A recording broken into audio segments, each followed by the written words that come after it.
Hi, everybody, and thanks for stopping in our YouTube channel.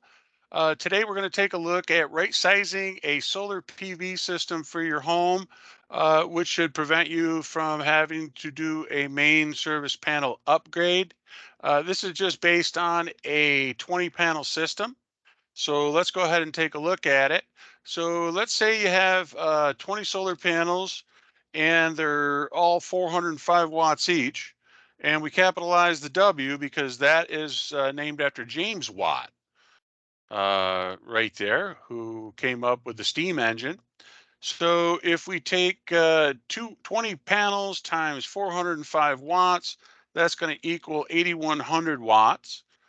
And what we do then is we take that same 8,100 watts, we divide that by 1,000, and that's going to go down to 8.1 kW. So that's an 8,100 watt system. You divide that by 1,000, that gets us to an 8.1 kW system. So now we have to determine how much backfeed this 8.1 kW system is going to send into your main service panel off of the roof. So we'll have to do some calculations here. So we're going to need a 7,600 watt inverter to accommodate this 8,100 watt solar PV system. So we'll take 7,600 watts. That's a solar edge inverter. We'll divide that by 240 volts, which is 120 times 2.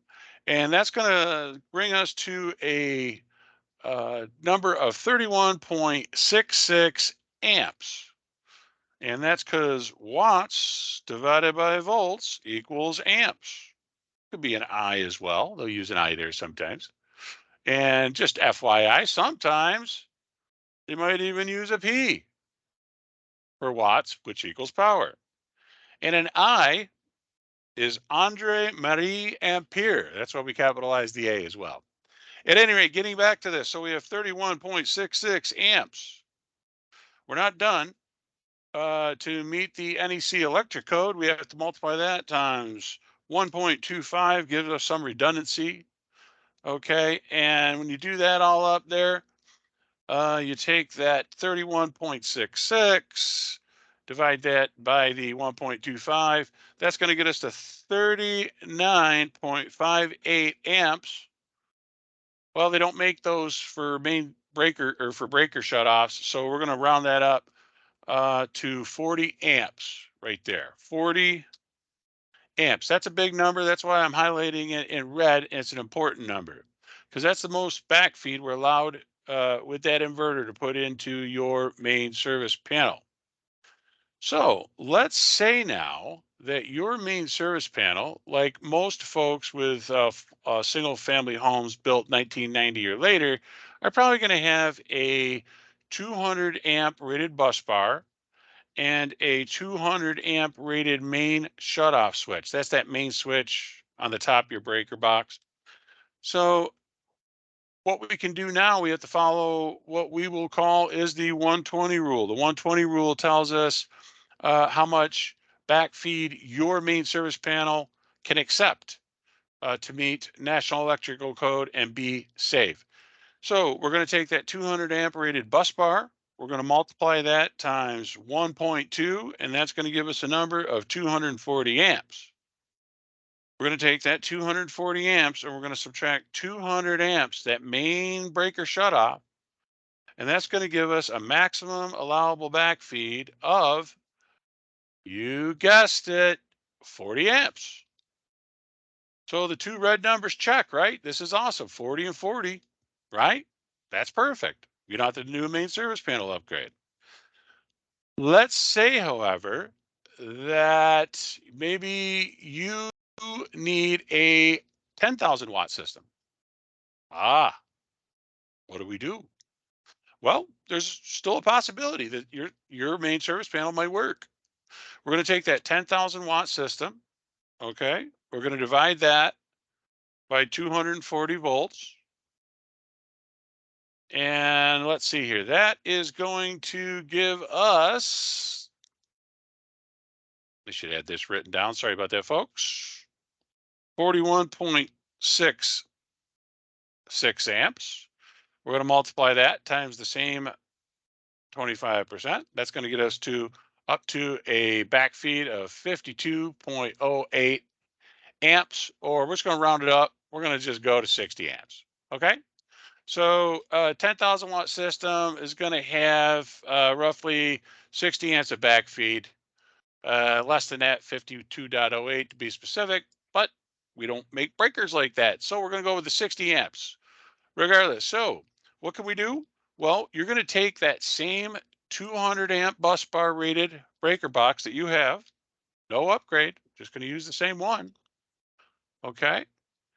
And we are going to take that uh, and multiply that times the 1.2, and that's going to get us to the same 240 amps.